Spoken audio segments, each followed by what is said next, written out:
Alrighty guys, we are back. This time, what the fuck is the Asari Society? What is that? Like, we know a little bit about their culture, we know a little bit about their religion, we know a little bit about their government, but we never really dived into what is the Asari Society like. What would it be like to be an Asari? How can you see the Asari Society influence its members? Let's dive into that. So right off the bat, we're just going to say this, their biology. You can't talk about the Asari without talking about their biology. All women, but they don't actually classify themselves as women because, again, they have no such thing as gender. They're just happen to be feminine in nature. And they are extremely long living. They live up to 1,000 years, some of them a little bit longer. So it's obvious to note that for them, a 1 year arrangement is way too short. That's literally like a second to them. That's way too fast. So a lot of their society is going to be based around this longevity point of view. So let's begin. When it comes to Asari society, you actually see a lot of diplomacy, whether it's engaging it on the low level versus engaging it on all the way up to the highest stratums of the military. They are all about discussion. Discussion, discussion, discussion. This is actually very interesting because we see this in human psychology. Now, again, this is going to play a part where I said earlier, they're all feminine. They're all females. Now, they do not identify themselves as that, but they do call themselves daughters, huntresses, goddesses. So they do obviously adhere to the female gender stereotype. Now, what's interesting about this is that in psychology, this is a human psychology tip for you guys in the real life. Let's say you were, talking to your mom, and your mom asks you, "Hey, son, can you go buy me coffee while you're out at the store?" A guy is going to say, "Yeah, sure, I'll go buy it." A woman is a lot more different. They ask more questions because, again, it's all about engaging in dialogos, differing ideas, different lines of logic, mixing, and asking questions so that way they know what the issue actually is. So in other words, "Hey, daughter, can you go buy me some coffee while you're out?" "Oh, sure, Mom. What kind of coffee? Did you want creamer with it too? Are we low on coffee filters as well? Should we get that too?" See, they start asking a lot of questions. We actually see this a lot in Asari society, and it's not because they're stereotypical women, that's just the way they are. They engage in diplomacy. It didn't matter if they were all men, honestly. If your society is based on diplomacy, then that would just be that.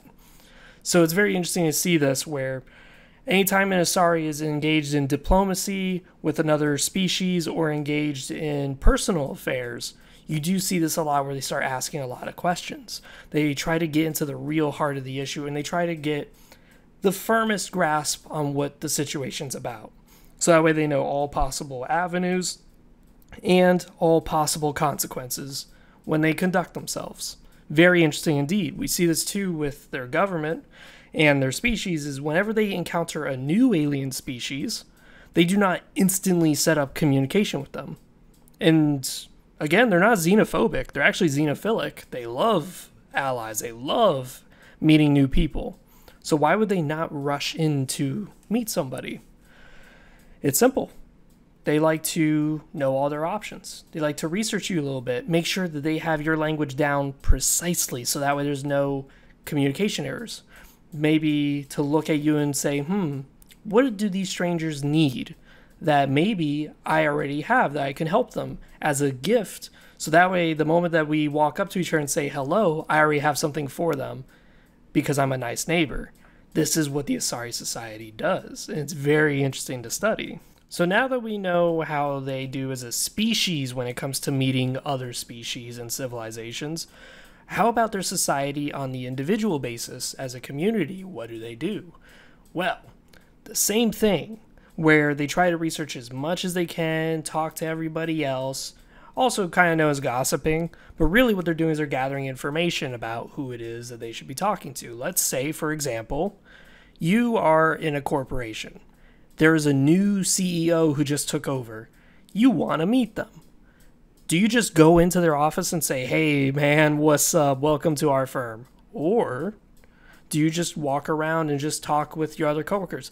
I heard there's a new CEO about here. Do you know anything about them? Oh yeah, I heard they came from another branch and they were known to be a bit of a stickler to the rules. Really, a stickler to the rules? Well, in that case, let me go check my online resources and make sure that I punched in correctly on my time clock and make sure that I approved all the lunch breaks that I took. So that way I look good when I go there and meet him. You know, because then that way I look like a stickler for the rules too. This is the way the Asari conduct themselves. It's very interesting. Again, it doesn't sound that interesting from like a military standpoint, but this is a society we're talking about here. This is the way they conduct themselves. This is just the way they would live their daily life. In this way, if there ever was a virtual reality game where you could play in the Mass Effect universe as a civilian, this is what you would probably expect a bunch of Asari doing, is lounging around, talking about people or species before they actually experience it for themselves, because they're trying to get a firm grasp. After all, they live 1,000 years. So if they don't meet the CEO of the corporation for about 2 years or 3 years while they're in the job, that's fine. They're going to meet him eventually, but it's best that they start with a good impression. So that way when they do meet the boss, they'll be like, hey, how's it going? I heard you like sushi, so I got you some Earth sushi. And also, I'm just here to talk about my raise. As you can see, I've been just great stickler for the rules. I've been punching in the time clocks appropriately, like on the second. This is how the Asari conduct themselves. It's very powerful in a sense, not in like military power, but it's more powerful in the sense of personality. In other words, it's very hard for a single Asari to come off on the wrong foot in a discussion.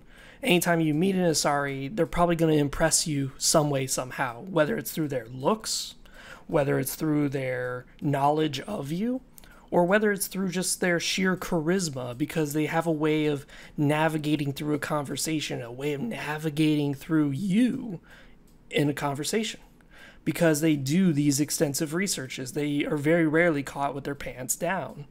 Now, you may have noticed at the beginning of this video, I did say that the society is very communal in nature, and this is actually very true in regards to their military, regards to their daily life, regarding to how their society functions. It's all based about people.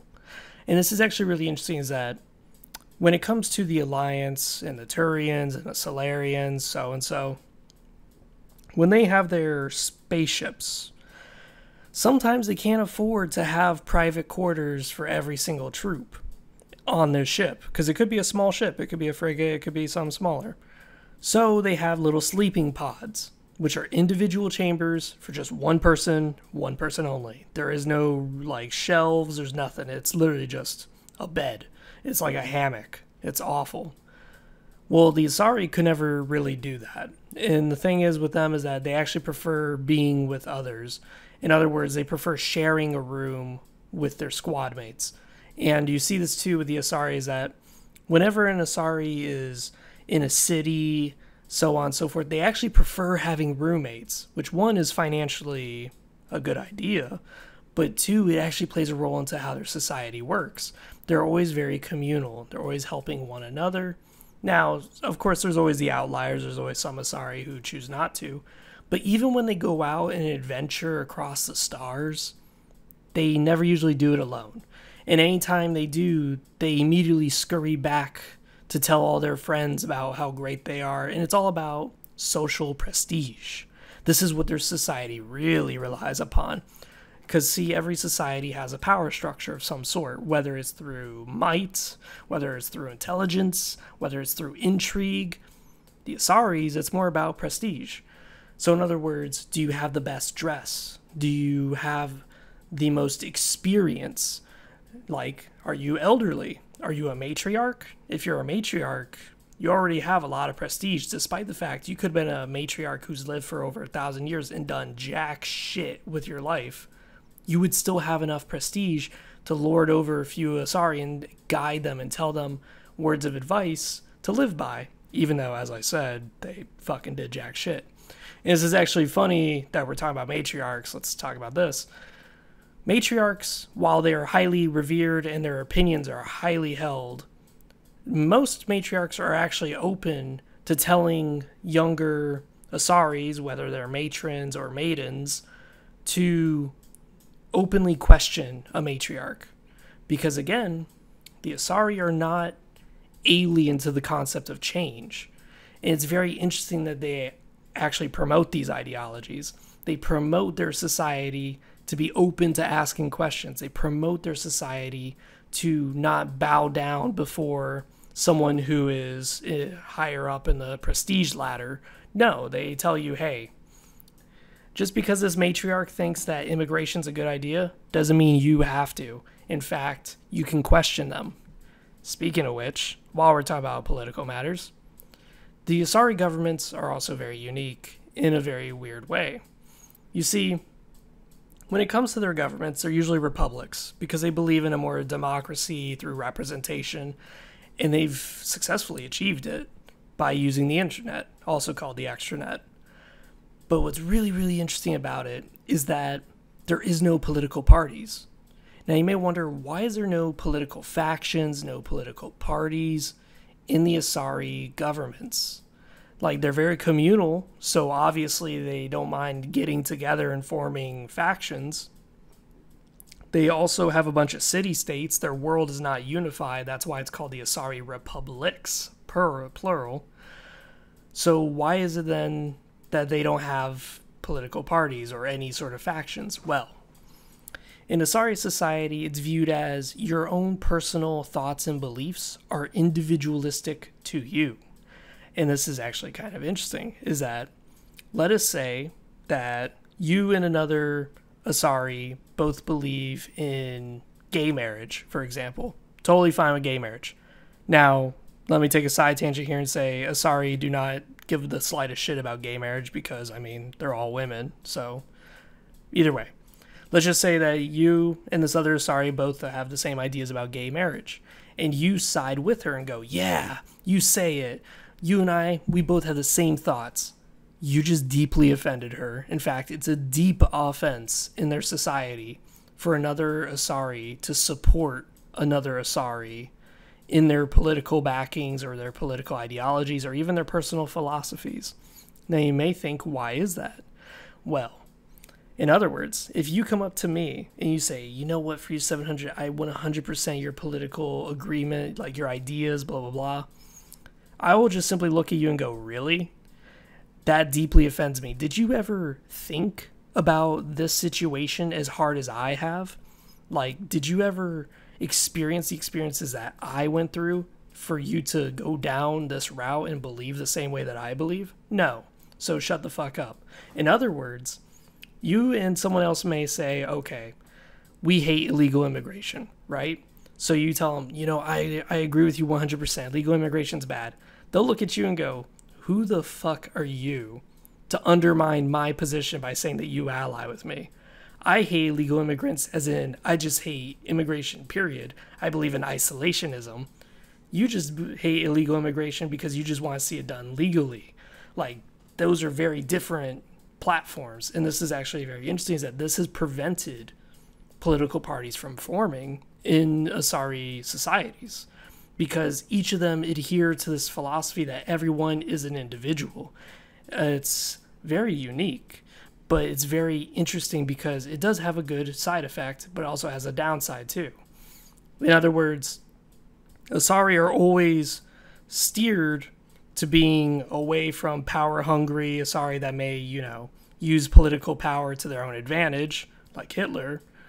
But on the other side, by doing that, they eliminate the sort of social prestige they could possibly gain and, prevent their own personal growth up this political ladder through their society. It's a very unique situation. I cannot imagine a society like that in America where two Democrats are talking to each other and one of them goes, I hate guns, let's ban guns. And then someone else says, yeah, I agree with you too, let's ban guns. And then he just looks at you and goes, listen, I only believe in the banning of assault rifles. If you believe in banning of pistols, I'm just going to kill you right now with the pistol I got in my pants. Because when I say ban guns, I mean military guns. And then the other guy goes, whoa, what? I believe we should use swords instead. Fuck you guys. Samurai style, bitch. Like, that would be a very interesting society to live in, where everyone truly is an individual. Everyone truly has their own ways of thinking. But unfortunately, there's more power to be gained in a human society when we form our little factions. And as stated before, Asari live a very, very long time.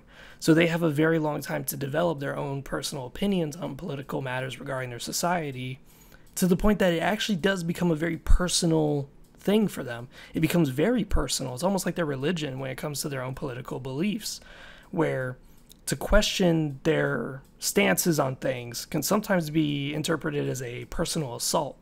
And it's actually interesting is that when it comes to debates and their politics through their extranet by debating online and forums, if someone comes off as like really hostile, if another Asari comes off as just really staunch in their position and just really outwardly hostile, usually what happens is government moderators will step in and they'll start to not censor the Asari. So in other words, this Asari could be just flat out racist, just saying crazy shit.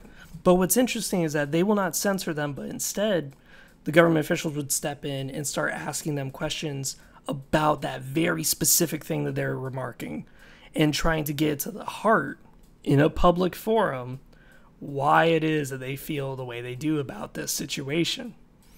In this way, it's public, and now everyone knows that this specific individual is feeling this way about this topic because of whatever reason they decide to lay it down. And then from here on, people in society, in Asari society, can actually commune and console with that disturbed individual, whether that person is just completely bloodthirsty, completely racist, completely whatever, ass backwards in their beliefs, and all the other Asari, now that they see the truth of the issue, which is that maybe they hate alien species because alien species have penises, and it turns out they were raped by a human male, so therefore they just hate all aliens. Well, now all the Asari can pitch in online on the forums and go, listen, I understand you view it this way, but there are some upsides to penises. I don't know if you've ever felt one. It's great. So they can open up new ways of dialogue. Really, if you ever talk about Asari society, it's really a society based on dialogos, the Greek idea of dialogue, the mixing and exchanging of differing ideas, and the idea that some people's ideas are actually very personal to them. It's a very fascinating society indeed. Besides that, this has been Free 700. I hope you guys enjoyed. I hope you guys have questions. And as always, comment down below what you guys think. Right now, I'm just going to play some Jade Empire and pass the hell out probably 2 hours from now. See you guys next time. Peace.